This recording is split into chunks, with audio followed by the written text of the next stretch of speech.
Mr. Nagaraj, thank you for being here today with us. Thank you. You just gave your speech on stage. Today's the last day, unfortunately, but yet we're talking about some really interesting topics regarding cybersecurity, cognitive cyber. Let us know, you spoke about operational risk and threat intelligence. How has that reduced the potential risk that is available in the cyberspace? Yeah, so because see, what happens is when you get insights from external, right, as well, you have some internal, right, but then when you complement that with external is when it becomes a lot of value, because you're now looking at what happened to somebody else that could happen to me much in advance, rather than being reactive. Now you are more proactive. So that's when threat intelligence helps in reducing a lot of these operational risks. With the use of AI, we've discussed so many benefits of it. I mean, it's more efficient, it works on a huger scope, and at the same time, there's a lot happening with it when it comes to productivity. But when an organization refers to AI, what is the right way to use it in order for them not to expose themselves to a higher level of risk? Yes, I think, talking about AI, let's talk about when we as Recorded Future do these AI. So our founders have started it way back in 2009, and we have kept AI in our blood or in our product itself, right? Looking at large amount of data, being able to incorporate those new changes in AI. So as I said, 2009, since we have that AI, machines collecting for us, machines doing a lot of things. And for companies today within our product, that's not much of a big deal because everything is done by us. They just need to access that data. But overall, even the new GPT, that was also incorporated already on our product, right? So when you look at from the customer perspective, for them as an AI, they have to be a little careful of what they're dealing with and how to make sense of the data, because there'll be a huge amount of data. And as I said, since last 10, 12 years, we have been doing that, and we have been taking a lot of effort on reiterating the new things that are coming up in there.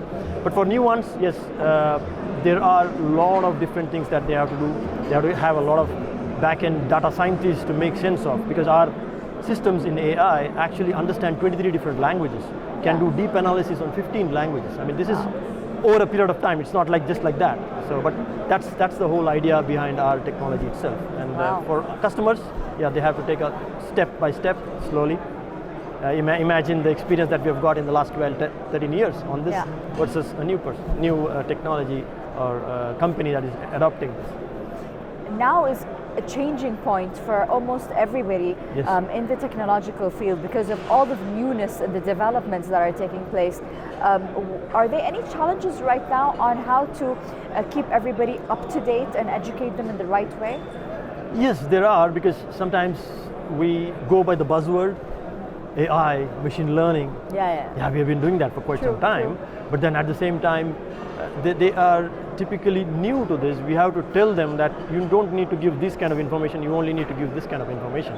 Because there is privacy concerns as well, right? So not too much of data of privacy that goes in there, and then that builds a different story altogether. That paints a different story altogether, right? So we have to be very careful with what data is fed into the machines, because machines, it just looks at the data and then just makes sense out of it. So regardless, right? Yeah, I think that's the key thing here, being that in what to give to the machines, what not to give. So you should have a kind of balance between that. And even if you give, you need to have your fine tuning of the AI itself, so that it constantly looks at that privacy concerns and shares that data, how to share that data, all that. Yesterday and today, there was one angle that was extremely interesting, yet there is an irony to it, that we're talking about a technological development, but at the same time, the importance of having the human touch and the human presence throughout. The importance of making sure the workforce is aligned, having awareness and a community where developments and information can be shared. What do you have to say about that? I think that's still that we can't leave everything to the AI. Sure. That's very much evident, and we need people. Okay. Only thing is, AI can do a lot more stuff in terms of the repetitive tasks, in terms of making sense of something. But then that personal touch at the very end is required. I mean, we can't leave the humans away. We have to keep it in there, which is going to help us go that next level, of course. Yeah. Do you think anytime in the near or far future, AI will have the ability to give some of the features that the human touch might be able to give?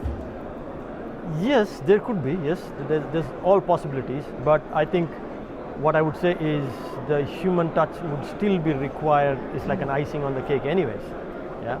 So you can accept everything from the machines to come, but if the human is there, that value is much different. Mm-hmm. I mean, look at the case of having online meetings. True. Yeah? It's very good.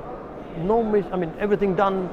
So it's efficient. Like like a AI or like a kind of automation. True. Yeah? So you don't have to be physically there, but look at the value that personal meetings give versus the ones. Of course, COVID was there. That time we could not do anything, but now we see that difference. Now we have the option. Conferences like this.